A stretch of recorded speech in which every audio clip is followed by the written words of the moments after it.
Hello, thank you for joining me. I thought this would be a nice quiet spot. I've just been tidying up, so I thought this was as good a spot as any. Um, I've just watched a now famous exchange between Professor Jordan Peterson and Cathy Newman of Channel 4 News. It's about a half hour, 29-minute clip, and it's quite remarkable. This has been doing the rounds because fans of Jordan Peterson have used it to exemplify why they feel he's such a strong debater. I'm familiar with Jordan Peterson from his situation beginning around 2 or 3 years ago, I guess, in terms of not being held hostage by linguistics on transgender issues. So I'm familiar with the guy. I think he's a very smart speaker.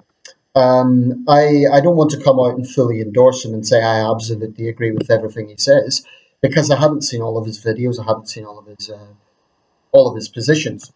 But I do think he raises some very important points. I have to say this interview quite remarkable. On one hand, Peterson remained composed, constructive, to the point, and comprehensive. He didn't give any sort of pass away answers. He just answered the questions. Cathy Newman, it has to be said, in my opinion, and I suspect this is the impression a lot of other people got, came across as arrogant, stubborn. She wouldn't listen to the answers, very petty, and rather bitter. She came across as someone who has a massive chip on their shoulder. Now, Cathy Newman, I've come across her reports before. I always thought she was kind of an okay journalist, but I think she's really exposed herself here for being for having a huge chip on her shoulder. Here you have a successful woman, right? She's a leading journalist in a major network, but she clearly is very bitter. And she clearly felt very bitter in the way she was asking the questions. She struck me as someone with a huge chip on their shoulder. Now, in this video, I don't want to talk entirely about this debate, but I will touch on it a little bit. I'm sure there's going to be a lot of discussion about this because it's going around the internet. It's already got 500,000 views. And the overwhelming consensus is that Peterson, I don't like to talk about winning debates, but the overwhelming consensus is that he absolutely dominated the argument insofar as she was only interested in pushing an agenda. She wasn't interested in a fair interview. She went in there with a feminist agenda to interrogate, basically, because to the left, someone like Jordan Peterson is a threat. You have someone who is well-spoken, very intelligent, and who argues his case well, and he has a lot of support. But he's not a ranter. He's not a demagogue. He doesn't spread hatred against people. So they fear that because they know that he will better them, quite frankly, in debates. If he was braggadocious and blustering and in your face, it would be very easy to dismantle him. But he doesn't do that, and I have to say, he showed a lot more patience than I maybe would. I would have lost my temper with some of the bullshit she was coming out with. She wouldn't listen to the answers. She just kept coming out with the saying, "Oh, but you believe this, you believe that." It was like a half-hour interrogation. At least that's what she was obviously trying to make it be, and she failed. She failed miserably. Now, apparently, I'll touch on a few points in the debate in a minute, but apparently Channel 4's had to get security because of online trolls. If people are issuing threats, that's clearly wrong. I will always condemn that. I've never strayed from my position there. If people are issuing threats, it's wrong. But I definitely raise an eyebrow with feminists who whinge about trolling. Why? Because I think more often than not, it's they simply can't handle different points of view. Feminists generally see men who challenge them as being threats, right? So they then turn it into harassment. You're not allowed to disagree with them. And I really think someone in her position needs to accept that when you're in the public eye and you make sweeping statements, as she did throughout the interview, then yeah, it's going to make some people quite angry. I mean, she actually had the audacity, this is one bit that caught my attention, towards the end of the interview, to accuse Jordan Peterson of stirring up division, and she actually put him on the spot. Will you take responsibility for the things that your supporters are saying and for the harassment, blah, blah, blah? And he made a very valid point that I would need some more quantifiable evidence for that, you know?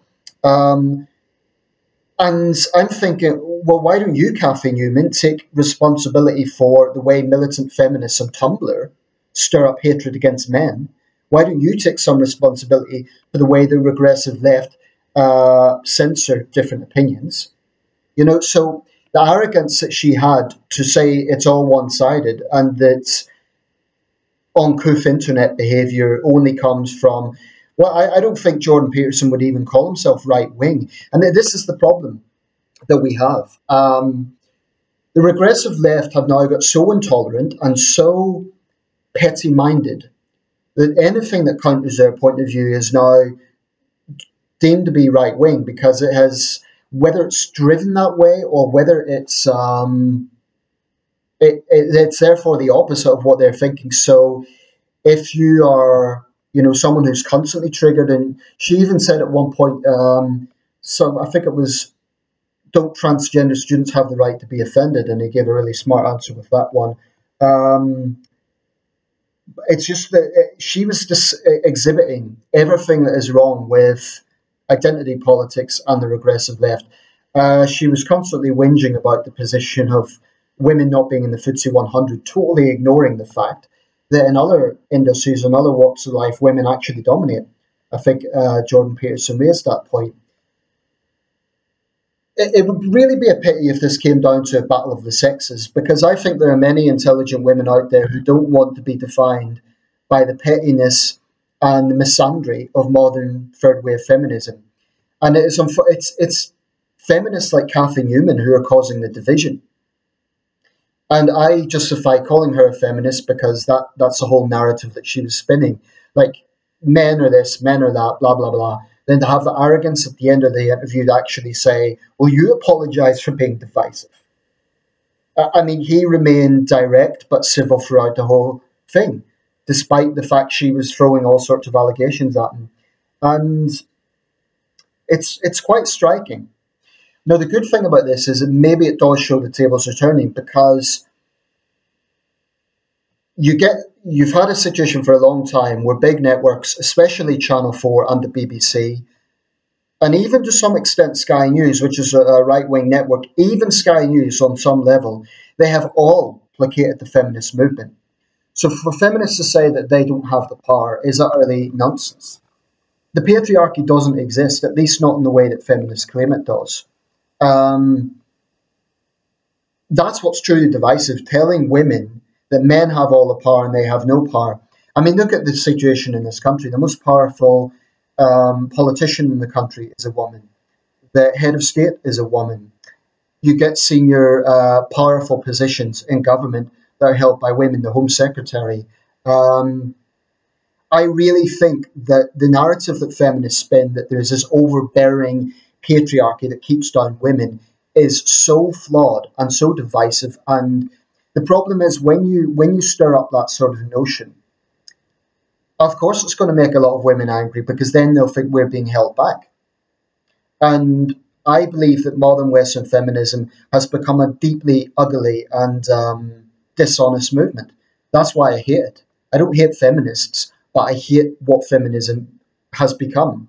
That's why I've got no time for the likes of the Women's March, because they're not marching primarily for the rights of women who, for example, are victims of rape in war. In parts of Central Africa, for example, that is a tool of war. Women are raped on an endemic scale. They don't care about the victims of honour killings or acid attacks in countries like Pakistan. What they're talking about is women not getting paid the same as men, supposedly, even though that is a deeply misleading claim, even though in the vast majority of situations, women and men are paid the same. So why doesn't Cathy Newman apologise for spinning the lie men and women are not paid the same? It's deep It's deeply, deeply misleading. I invite anyone watching this video, whether you're male or female, to truthfully ask yourself, truthfully, look at all the jobs that you've done in your life. Can you honestly tell me that the men were paid more than the women? You could talk about some areas, like I would suggest academia, where you have women in very powerful positions. I mean, you have the situation at Bath University, the Vice Chancellor recently, who caused a big controversy on her vast salary. It was something approaching £1 million. That's not even an exaggeration, including bonuses. That's something I think I would have liked Jordan Peterson to touch on a little bit more, is the hypocrisy of feminism, although to be fair, his time was limited. But the insufferable thing about this is the media placates the feminist movement. The media, by which I mean the BBC, CNN, Channel 4, they never ever put feminists on the spot. They never put the onus on feminists to say, prove this, prove your claims. They just take it as a given. Sexism, which by they mean anti-female sexism, patriarchy, by which they mean supposedly men dominating society. These claims are never challenged, and I think that's a big problem, because you don't have a level playing field. That's why it's so important that you have people like Jordan Peterson, and there are others who are balancing it out. I do greatly respect how he managed to remain so composed. You know, and he was having all this mud thrown at him, and he laughed at one point, and I just think it is. I have to say, take a very dim view of successful women who whinge about their lot in life, and that's a view I have, regardless of gender. Successful men too. When you're a leading journalist in a major network, don't complain about lack of opportunities. I mean, what gives Cathy Newman a right to have a chip on her shoulder? You know, she is a senior journalist, probably on a very good salary. What's she complaining about? I do take a dim view with that, and I think there may be. I think if there's any real divisions in society, it probably comes down to more on social grounds, and this is something that maybe some of my more right-leaning viewers might not entirely agree with. But I think the real divisions in society isn't between men and women. It isn't between black and white. It's between social divisions, regional as well. I mean, where I live in Sunderland, northeast England. The GDP per capita here is a lot less than, for example, the southeast. Doesn't mean that the southeast doesn't have pockets of poverty as well. It does, but I suspect those sort of divisions are much greater than the sort of divisions that identity politics comes up with. If you are a young black woman in London, I refuse to believe that you are not going to get the same opportunities as a young white working class man in the north of England. If anything, you're probably going to get more, because so many organisations want to tick the boxes. So there is a deeply false narrative that the left is putting out there. Not everyone on the left, but unfortunately the regressive left is quite dominant in the left spectrum these days. Ironically, what it's actually doing is pushing traditional left-wing people, or people who would identify with the centre-left, actually towards what really would be classed as classical liberalism. I mean, when you get someone like Jordan Peterson, they're never going to be given a fair chance in an interview. It just so happens he totally dominated that because he's such a good debater. But, you know, people who maybe don't quite have his academic prowess would not be given a fair chance. They would just be shouted down. And that's what is so obnoxious about Cathy Newman's attitude. The fact that she thinks she can lecture him about being divisive. There's nothing more divisive than third wave feminism. I mean, third wave feminism is constantly male shaming. It's constantly telling women that they're victims.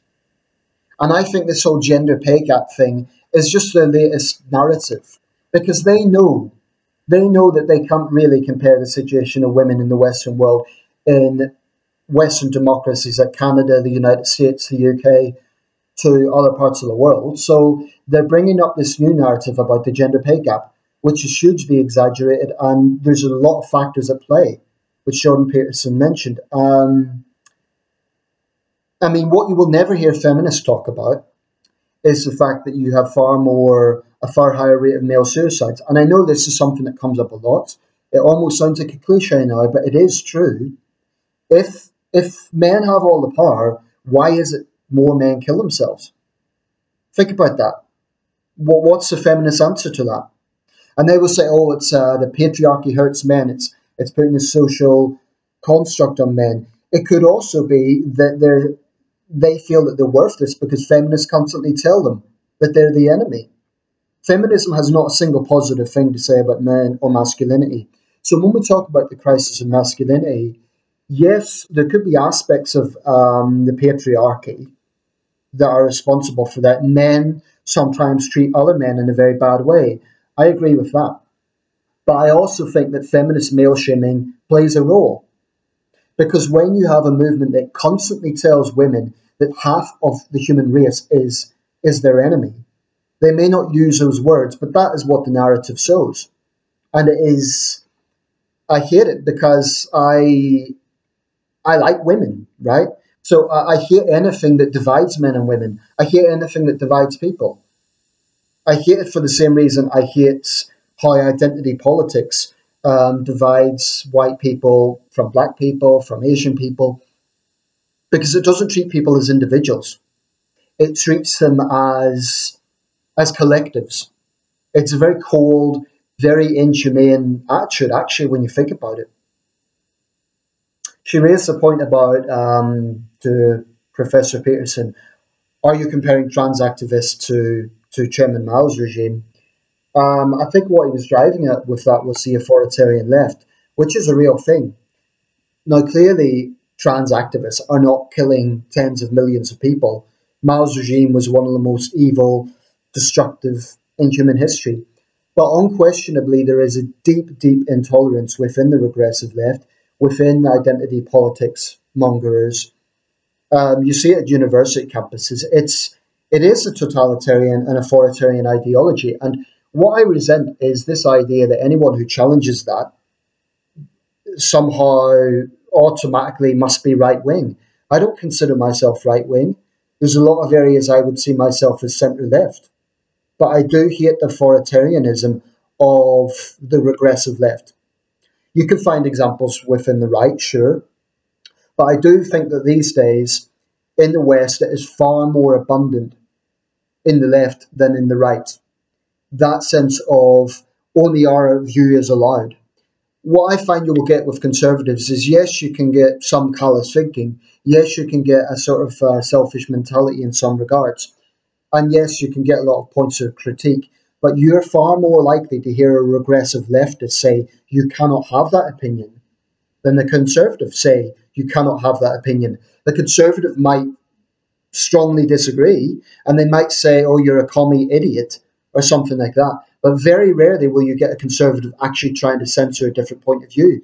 That really is a domain of the left, far more. So if I have moved at all to the right, it probably is a natural response. Just how ugly and nasty, intolerant and dishonest the regressive left has become. And Cathy Newman managed to epitomise it. That was one of the sloppiest, most pathetic interviews I have ever seen. And I'm not saying that because I happen to agree with the things he's saying and I happen to disagree with the things that she is saying. If she constructed her argument in a better way, I think she might have made some valid points. But the whole thing was about just sort of second guessing him and getting petty personal points across. Like, you got the impression she was taking it very, very personally. So she automatically lost, if we want to talk in those terms, because she took it to that approach. Um, the Independent has already spoken about misogynistic trolls. I really get annoyed by that. Look, if you get people, let me just make this as a closing point. If you get the occasional troll who targets high-profile women like Cathy Newman or female politicians, and they say things like, let's say they make rape threats, right? That's clearly plain wrong. But I do believe that they are the minority. And once again, you get a dishonest narrative being spun because what they're going overdrive now to make Cathy Newman look like the victim. So the Independent and the Guardian and Channel 4 are going to say, oh, look, poor Cathy Newman is being picked on by misogynistic Jordan Peterson fans. But if you actually look into the comments, what you'll probably find is a lot of people were simply disagreeing with what she said. That is what is so pathetic about the regressive left. And, you know, there's times I've been very outspoken about what I think about right-wing tabloids. And I stand by everything I said. I do think there is a real nastiness to a lot of the way they go about reporting the news. But there is a deep dishonesty with the likes of The Independent and The Guardian as well, where they won't show the whole picture and when they will distort things like this. Prominent woman being questioned, or prominent woman attracts controversy, oh, it must be misogyny. So if you don't like what Cathy Newman's saying, it's because you hate women? But what sort of logic is that? I take issue with the things she's saying. That somehow means I hate women? Because when you actually, you know, misogyny is one of those words that feminists love to throw around, but actually break the word down, it means hatred of women and girls. That's what the word means. Someone who questions feminism in its current form does not hate women and girls. Very, very occasionally you might get a man who feels that way, but that's what I hate, their hijacking of language and their abusive language. They hijack these words like misogyny and trolling and other such words and sexism, to use those words in any context where they just don't like what they're hearing. Man disagrees with a feminist. Sexism. It's utterly pathetic. And I'll leave it there. Let me know your thoughts.